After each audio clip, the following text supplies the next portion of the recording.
Greetings and welcome to Meeting of the Minds, a Smart Meetings podcast, where we bring together experts from various parts of the meeting industry to discuss important topics that are impacting meeting planners today. I'm your co-host, Yiming Piancé. And I'm your co-host, Sarah Robertson. Today, we're joined by Janette Roush, the Executive Vice President of Marketing and Digital at New York City Tourism and Conventions, and Sindhu Srivastava, CEO of WeCrush Events and the CEO of MeaningfulData, as well as a trained data scientist and Silicon Valley data executive. Hey, I'm Janette Roush. I'm the Executive Vice President of Marketing and Digital for New York City Tourism and Conventions, which is the official destination marketing organization and CVB for the 5 boroughs of New York City. Hi, I am Sindhu Srivastava. I'm the CEO of WeCrush Events. I'm a trained data scientist. I work here in Silicon Valley. In the past, I guess I still work in high tech. I have another company called MeaningfulData. I work in high tech. I have been at 3 startups, all of which went public. And I've also worked for some large tech companies such as Intuit and Cement. Awesome. Yeah, I was looking at your all you do, and I was like, how does she have time? She seems so busy, but you get it done. So congrats to that. Oh, thank you. So we really wanted to kind of get into the idea of what AI is, and specifically for people who meet, who host events, and meetings. So to kind of open it up a little bit, how do you feel that the industry can use AI in a way that works for everybody? So think of it this way, right? I mean, all of us are aware of predictive models that have been around for a very long time. Predictive models basically work on the principle that if there is a bunch of input parameters, the model can do a good job predicting whatever the outcome defined by a certain function. Like that's it. What's the input? What's the output? What is the function that is the set of rules that defines the output? So the AI, that's kind of taking the world by storm right now is basically large language models. And essentially all these models are doing is that there is a very huge training data set. So think about all the books that have ever been written, all the papers that have been written. So it's just kind of like, if you knew all of that and were able to stuff it in your heads, would you be able to intelligently answer any question? So literally what a large language model is doing is it's just trying to predict the next little bit in the answer. And it predicts and it predicts. And if it can chain a bunch of right predictions together, they can make sense. So literally that's what it's all doing. So essentially think of it as a very large amount of data that is stuffed into a series of models. And they're somehow able to quote unquote accurately, because I say accurately with very AI models are known to hallucinate. So as best as accurate is defined, it predicts answers. So that's what it's doing, right? So if you say, how can AI help people out there in the world today? You're walking along the road, you have a question, and it's like not just a search question, but then it's a question that requires looking at a bunch of websites, collating information, and putting a reasonable answer together. You go into the AI, you type your question, and it puts out the answer. So a question might be like, hey, I have an event that I need to plan for. I'm going to pick a conference here for a dental conference. I need to understand what dentists care about, and I need to understand how dentists like to be entertained. And we don't know dentists. So essentially now this very smart thing that has a bunch of data can go find out a little bit about dentists and say, what do dentists care about? What seem to be the topics of interest? And how do they like to be entertained? And it can put together a thoughtful note for you that can then act as your input into your conference that you're hosting for these dentists to say, oh, here is what you guys care about. So here is what we're going to bring to the table from an event perspective, right? Wonderful. Thank you. That's a great explanation. Yes. And Janette, I want to jump to you because you said that you are interested in large language models and helping planners understand how they can use them. So Cindy gave a really good explanation of putting together this conference and finding out what the attendees care about. What are other ways that planners can use large language models? So I like to think about it both from a top-down approach and then from a bottom-up approach. So the bottom-up approach is the planner as an individual contributor to their organization. And then when it comes to taking advantage of tools that I still can't believe are available to the public, right? Like ChatGPT, like Claude, like Google's Gemini product. When this stuff came out in 2022, I was stunned because I figured if artificial intelligence ever came to exist in this form, that it would be locked up in an ivory tower with Mark Zuckerberg. Yeah, I would never get a chance to see this. So, let's remember it's somewhat miraculous that access to these tools is really democratized. For free, we get access to stuff that would have been unimaginable, before transformers were invented 10 years ago.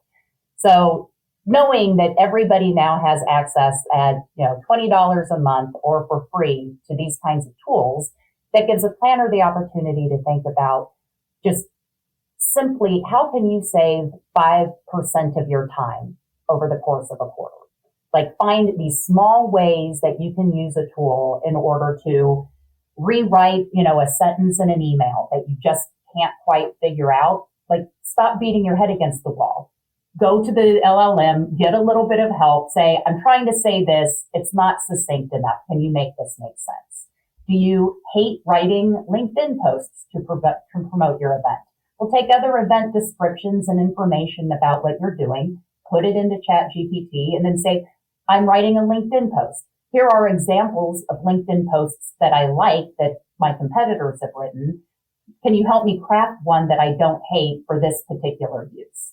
So it's taking any work you have that can be, that's repetitive or that you don't enjoy and playing around to see where can these tools be helpful to you just as an individual. And that could be researching target audiences for, like with the dental example. I use it in marketing work all the time for identifying target audiences by combing through research, pulling out the parts of, that research that is applicable to my destination. And then that can help me create briefs for our creative team or put together a strategy. So there's lots of use cases just for individuals. For example, coming up with creative ideas for a breakout session. So could you imagine putting together a Dungeons and Dragons style, learning objective? It's great. I'm going to have 30 people in this breakout. I want them to play a role-playing game. Create all the character sheets. This is the goal of the session. This is what I want people to learn. Come up with character sheets for each participant. So this is the kind of thing that you could have done it before, but how many weeks would you spend writing this stuff? You could play around with this in an afternoon and see if there's something you want to move forward with or not. And then on the complete other side of playing with this as an individual contributor, it's the top-down approach. And so for business event planners who are, like Sindhu, running your own companies, needing to think as an organization, what do you need to think about when it comes to generative AI? It's look at your mission. So I look, because we're a nonprofit, our mission is to spread the vibrant image of New York City around the world and to drive economic prosperity for our members and for our residents. So big picture, what are the ways that generative AI can help make that easier? What are the policies your company needs to put in place so your individual employees aren't putting confidential information inside a consumer product? How are you protecting your PII as part of knowing your employees? If you're not talking about this at work, they're probably secretly using it, and they're probably using it in a way that you might not want them to. So it's time to get this out in the open and talk about, from management's perspective and the staff perspective, what are the ways we can take advantage of having magic here? Right. So in that respect, beyond making moments in your events easier to control, creating things for them to do or ideas, are there any things that you have done outside of that with AI that has that can help improve events and make it better and easier for people to host events without having to make their brains a pretzel over certain things? What else can be done with AI in these spaces? Yeah, so I'll tell you this about running an events company is that everybody at my company is in sales, right?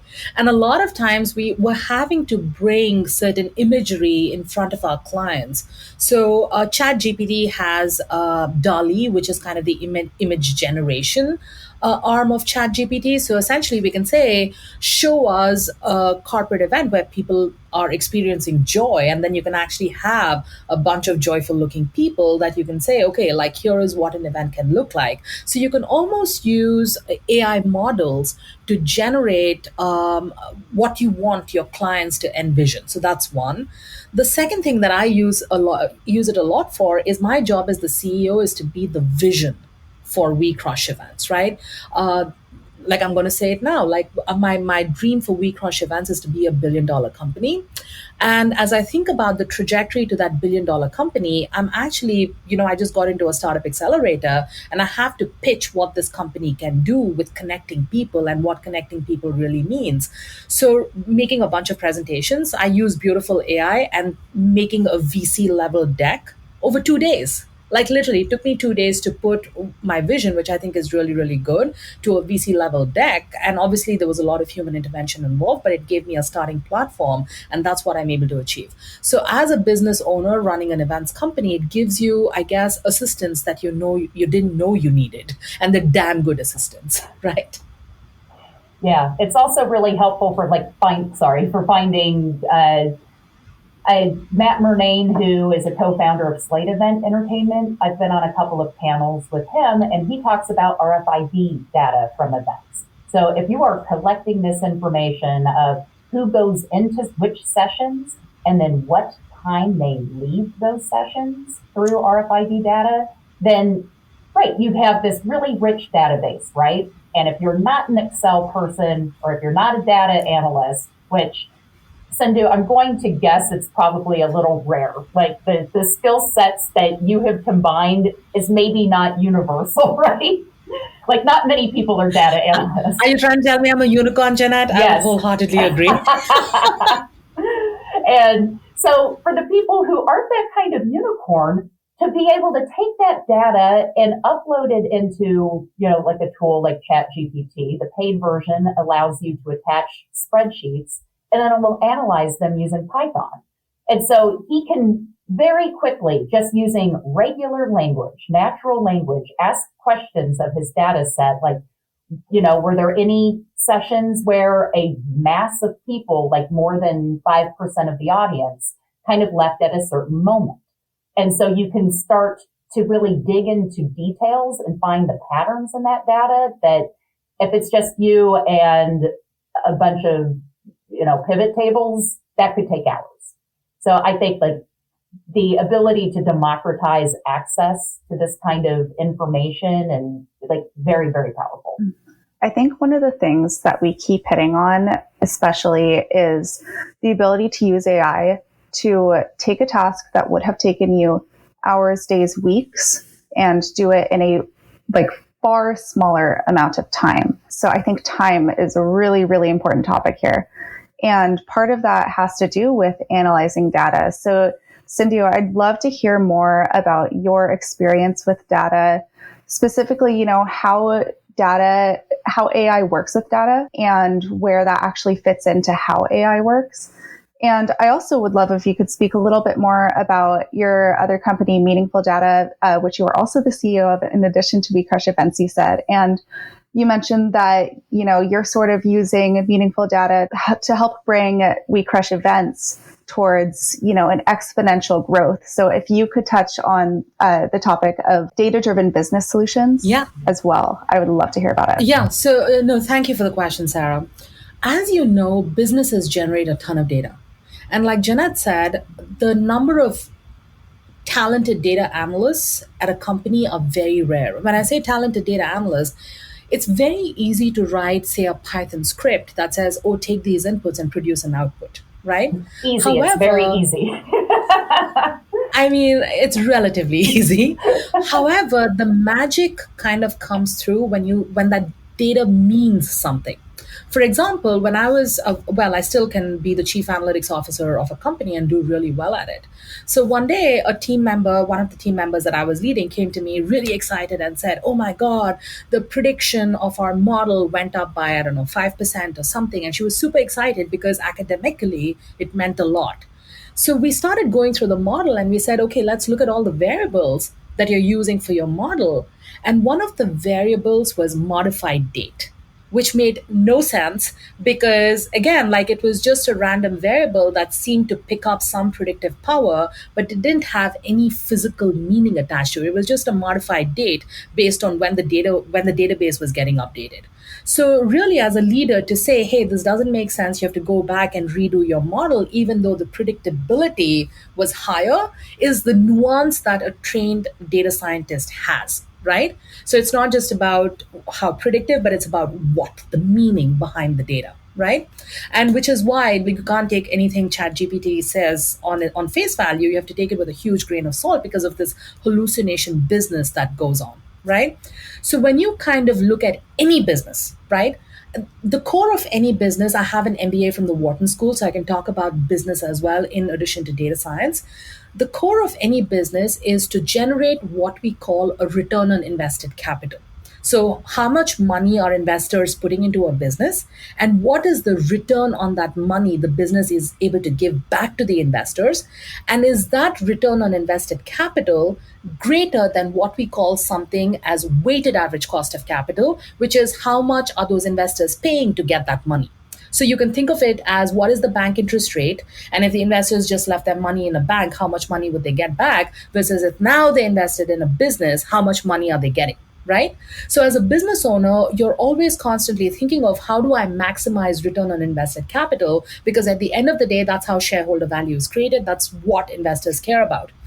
Now, one way to generate higher return on invested capital is to analyze the data of a business and say, where are the optimizations in a business? For example, I just said if I needed to go research what dentists need in a conference, I'm now paying some sort of an executive admin to go research. It's very expensive to do that. What would have taken that executive admin maybe a week and 40 hours of work, ChatGPT is now able to do for me in a couple of hours. So it becomes a very inexpensive solution. So which means that as a business owner, what you're now using your executive admin resources to do is very different. Like, for example, my executive admin does not go research stuff for me. She, in fact, files a lot, we're a woman-owned business as well. And there are lots of supplier diversity portals that she's constantly monitoring and applying and so on, which ChatGPT can't yet do. Right? So it's about taking her investment as a resource and taking it to the next level and then generating that return on invested capital back to the investors of our company. We don't have any investors, but again, I think of myself as the investor, but really it's generating that optimization because that's what we're trying to optimize at all costs, right? Now, if you think about meaningful data, I spent almost 15 plus years in Silicon Valley looking at 3 startups that went public. That's been my curve. And when you kind of look at the number of startups that go public, it's 1% or less than 1%. So really, I was working for the creme de la creme of startups. And I'm sorry to say this, but at every startup, maybe because I'm an analyst and I'm a damn good analyst, I would go in and say, oh my God, there's so much inefficiency in the system.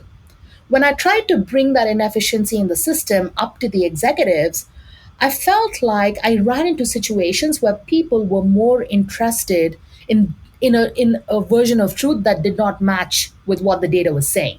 Right? So as an analyst, I personally felt violated. And I said, I'm going to run my own business and, create my own success that's authentic to me and authentic to the data that I analyze. So that's what meaningful data does. So meaningful data works with C-suite executives. I have no time for that business right now, by the way, because all the time I'm taking and putting it into We Crush events and creating the exponential growth that we have here. This hasn't been announced yet, but we just did a 2x year-over-year growth in Q1, by the way.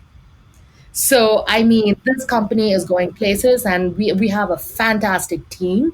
So that's what meaningful data does. It's about looking at the data of a company and finding inefficiencies. And what you might be like, what's an inefficiency? For example, I'll talk about a tech company. A tech company might say, hey, here is this really cool technology, and here is a very cool feature that I want to build for this product. And this is from a engineering product management perspective. But then when it comes to the customer's perspective, you find that less than 1% of the customers are using that feature. So all the money that went into the expensive engineering of that product is pretty much useless because there are no customers to take it or whatever. You were solving for a very niche use case that didn't really produce money. So again, coming back to that return on invested capital, now this capital was used to produce something that necessarily is not generating an ROI. And that's a very painful truth for most product and engineers to hear, right? So that's kind of what I mean by meaningful data. Like, yes, you did something, but at the end of it, was it meaningful or not? Right? Based on what you've kind of saying, I feel like AI is this helpful coworker who can do things for you really quickly. Make a business efficient so you're generating higher return on invested capital. Exactly. Yes. But I'm curious is when you're working with a entity that's not human, has no emotions, has no feelings essentially, and for events, it's all about people and meeting people and having a connection. Is it weird to work with something that doesn't have that? And how do you translate that into the event itself? Yeah. So, I have a little bit of a mixed bag emotion about this, and I'll tell you why. There's, I think, a very famous story about a woman in an elderly care situation who was given a robot doll. And she would actually prefer spending time with her robot doll over and above visits from her grandchildren. Right? So for human beings, emotion is all about how am I feeling? Any one of us who's watched a good movie knows whatever we're seeing is not real, but we cry like crazy, right? So there's something that like triggers emotion within us based on, it's not who's on the outside, it's what are we on the inside, right? So for me, when you say, does AI feel or whatever, I don't care whether AI feels. The question is, can AI make you feel? Because you feel, it's like how you perceive it, right? So at the end of the day, there is that, again, how are you reacting to AI? And you're an emotional being. And there are emotions that can get triggered based on what you're seeing with AI, right? So I'll leave it at that. Now, the second bit is human beings are fundamentally designed to have human connections. Like we all know that. But I don't know whether how those emotions can be substituted, what the health of it looks like. I think we're still waiting to find out. The research is not out yet. So I don't know is the answer. But then luckily for us, where the state of AI is right now, I work with AI pretty much on a daily basis, and I can tell you I'm smarter than it. I mean, when I say I'm smarter than it, it's not that, I can answer all the questions it can, but I can always find something additive that takes it to the next level that I can contribute. So it's not just, it's the equation is, it's not AI or me, it's either AI or AI plus me. There is no just me anymore because I control the AI. Does that make sense? And I'm always like, AI plus me is always going to be better than AI itself. I think Ethan Malik, who another Wharton person, like he writes about this a lot. He calls this the jagged frontier of AI. And so the idea... Yeah, Ethan Malik was one of my professors at Wharton, and he writes extensively about this. So yes, absolutely. Like exactly right. So most human beings don't have to make that choice of competing with an AI. Just get smart on the AI and make it work for you. Yeah, start using it every day so that you can see the things that it is good at and the things it is terrible at. There are plenty of things it's terrible at. And so the jagged frontier says you find out, it's terrible at writing music, but it's great at writing copy for this particular use case. And then we as the human learn how to insert ourselves into that frontier so that we use it to help us for things it's good at. And we know not to use it yet if it's not good at that particular thing. Yeah.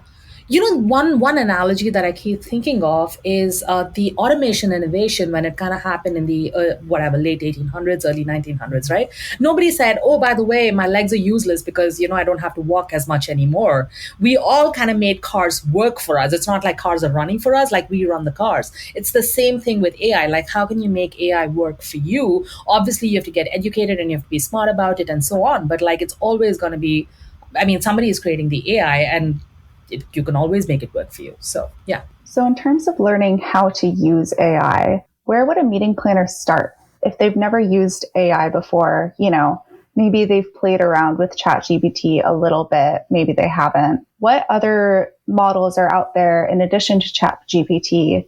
How would you learn how to use ChatGPT to your advantage?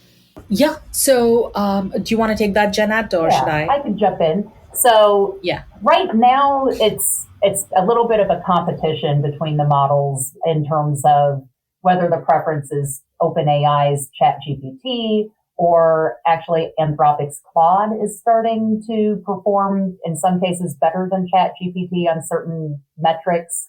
And then of course we have Google's Gemini product, which has now you can kind of back end sneak into the version of the product that allows you to put in up to 1 million tokens of information, which just means a token is roughly 4 to 5 letters of a word. And so it just means it can hold hundreds of books worth of information inside of one prompt. So if I were a planner just getting started out, like this is what I actually did in January of 2023. I was blown away that this existed. And I said, I'm going to keep this open in a browser window on my computer. And every single day, I'm going to test some new work thing in ChatGPT. And I'm going to learn something, whether it works or it doesn't work. And I'm going to write about it on LinkedIn. And so by the end of January, I had a really good working knowledge of where that jagged frontier was, like what it's good at, what it's not good at.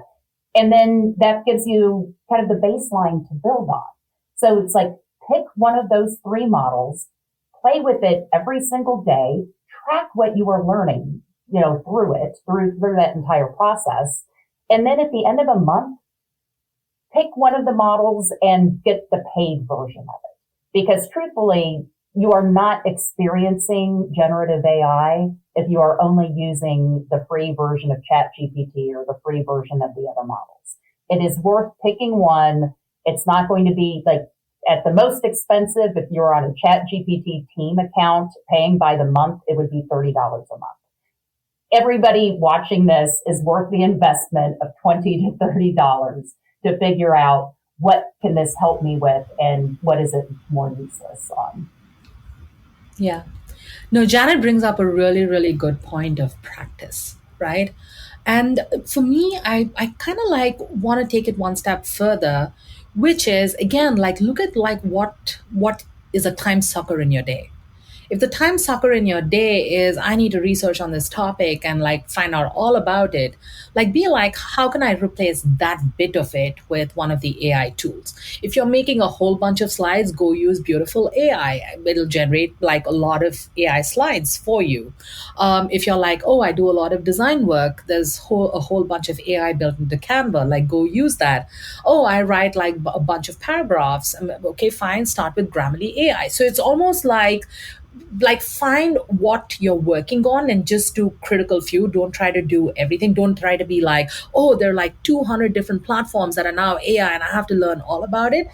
You're not going to stick with that plan. You're going to stick with a plan that helps you. So what does your day-to-day tasks look like? And how much more can you get when you have an assistant that's pretty smart? Right? So that's the approach that I would recommend. And if you want names, I would literally say start with ChatGPT or Perplexity. Perplexity is a little bit more accurate than ChatGPT. So if I were picking, I'm already subscribed to ChatGPT and I'm a paying customer, but then if I were to pick again now, I probably would pick Perplexity to start with. And then again, if I was doing a whole bunch of presentations, which I am doing right now, I have a paid subscription to Beautiful AI, both of them together under $50 a month for me, and it's worth it, right? It's almost having a whole assistant for me. And then I know my team uses Canva a lot. So I would say start there. And maybe those are the 3 things for most event planners between design work, slide work, and general questions about the events that you're trying to create work, you're covered. And it's called the critical few. Focus on the critical few. Okay, great.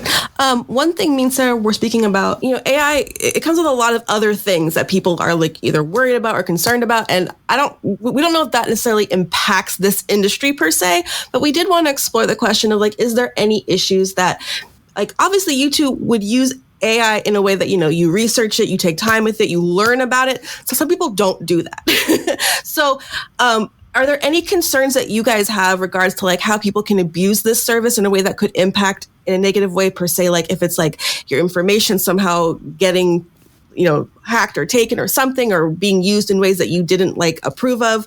Are there any issues that you not necessarily are seeing, but maybe are mindful of that could happen in the future?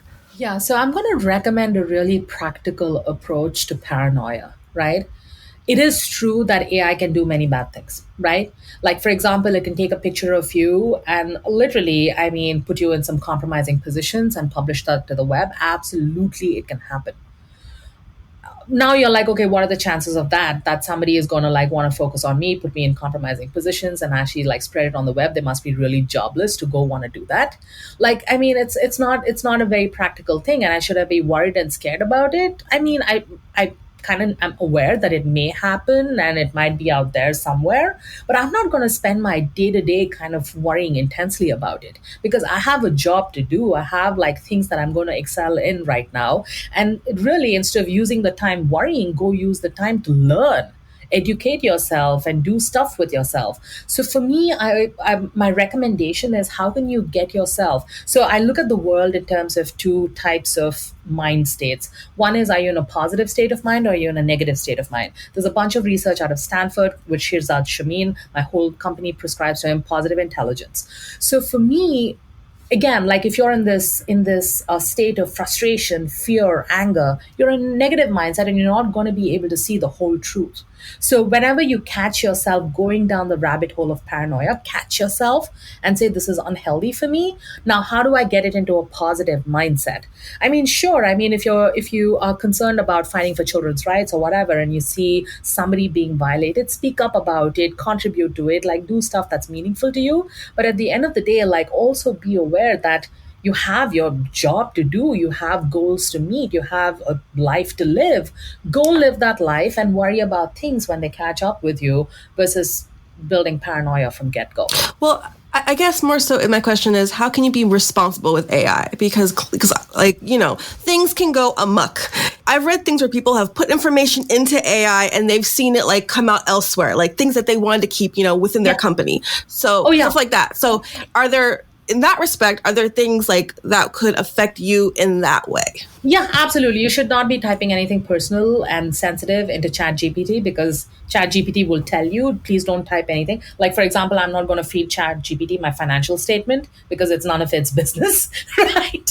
So literally, there are things that you need to protect because it could use it and it could come out elsewhere. So yeah, absolutely. Like, I would say assume somebody is listening all the time and don't put anything that you would not want some public person to go hear from you. Yeah. Like if you're looking in these systems from a company perspective, you need to review OpenAI's, privacy policy, or whichever partner is that you're bringing into this. This is why larger enterprise businesses in some cases might only be working with Microsoft's Copilot product, even though it's not nearly as powerful as other kind of large language model integrations. It does have security built into it. So while you are using Microsoft Excel, when it is suggesting things, it's happening in a safe environment. So if you look at the ChatGPT products, they have an enterprise product and then a product for smaller enterprises, which is ChatGPT Team. So that's SOC 2 compliant, which means in theory, it will be more difficult for something that you put into it to pop out somewhere else. But that's then where your security teams, right, at your organizations need to do an audit and determine what's the safest path forward. Because there's ways you can have a large language model installed on your own company's server. Like that is something, there are open source models that make that possible today. So for a company that needs to focus on privacy and security, there's absolutely options out there that make that possible. And then that helps those companies not become obsolete in 3 years, when it will be even more important that we all understand how to use AI. I would refer people to guidelines that the city of Boston put out last May. So they created a whole document that the CTO for the city sent by email to every single city employee, and then they posted this online. It's like, we want people to use these tools. We want people to explore them. But essentially, it just laid out 3 rules. Like, don't put in proprietary or confidential information, particularly PII, particularly phone numbers and email addresses. You want to make sure, let's see if I can remember all 3. You want to be transparent about when you are using AI in your work. And part of that is that's how we help each other learn. When I use it for something, if I'm sending an internal email, I'll say this piece and this piece and this piece I did with ChatGPT, and this is the prompt I used to get this information. Because I want to help teach people here how to use it. My first question is, if you were to talk to a planner who's not convinced about using AI, what would be your pitch? It'd be like why they should be using it in their work. And my second question is, in about 5, 10 years, maybe 20 years, where do you hope to see AI go in terms of this industry? So for somebody who wasn't sure if it was worth getting started, man, just get the free version and keep it open and just try a little thing in it. Because it's like many people get started with just writing a poem because this is an algorithm, and algorithms are good at putting things into order and into frameworks. So honestly, like, you have kids, get it to write it a bedtime story about their favorite toy, write a haiku about that toy, right? Like, just find little examples of something to do it with that for something that is meaningful for you, right? Like, I just ran a half marathon a couple weeks ago. And so, and I've done a lot of that, thank you, but my fiance hasn't. So it's like, great, put together a training program that, will be good for, describe what our current workout situation was. And like, we have 12 weeks. What do we need to do each week? So this is something that's of interest to me. So I was curious about exploring it with generative AI. So maybe that thing isn't work for you, but find the thing that is kind of interesting to you and then use generative AI to explore that a little more deeply. And then please, dear God, in 5 years, let me never send out a meeting invite again. I really need AI to just make calendar appointments happen I know there are tools that use AI that help with that. What I need is for every single human being's computer to be connected in to something that just automatically, if a meeting needs to get moved, move those meetings around so that the right people can be together in the room at the right time. I think that would be the most valuable thing on earth. And if that doesn't happen, I do think that the future of AI is going to be personal AIs. It's going to be whichever chatbot that we like the best, that lives inside our phone, that will eventually, this isn't necessarily what's happening today, but I think in a year, in 3 years, that AI is going to get to really know us. It's going to know, oh, my calendar is free, in early August, and so is my fiance's, and we like to go to beach destinations with this, my stepkids, and it can deliver, and it knows that I like to watch TikToks to learn about things, and it could probably generate 3 different TikTok type videos showcasing 3 different beach destinations that would be available for the dates that I am free, that would also appeal to the kids. Like, I think that kind of thing is absolutely possible with this type of technology. So I'm excited to see if that's the direction it goes in. Yeah. So I want to add to that. And I want to say that a planner should be asking themselves, what's in it for you, right? And literally, if you look at your day and you're scratching your head around coming up with ideas for 10 breakout sessions, and you're like, God, how am I going to get through this?